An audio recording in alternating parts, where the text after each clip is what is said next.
ما بك يا جوري؟ لماذا تبكين؟ لدي واجب حسابي في الرياضيات ولا أعرف كيف أجمع. عملية الجمع بسيطة جدا يا ابنتي، سأحكي لك قصة تساعدك على الفهم.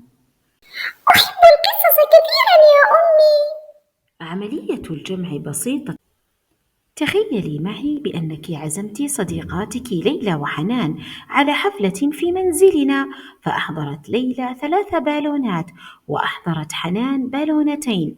كم بالونة سيصبح لدينا في الحفلة؟ إذا أضفنا 2 إلى 3 يعني 2 زائد 3، سنعد تصاعديا 3 درجات بدءا من العدد الذي يلي العدد 2، فنقول 3 4 5. إذا 2 زائد 3 يساوي 5. تذكري دائما أن الأرقام مثل الأصدقاء يجتمعون معا ليصبحوا أكثر.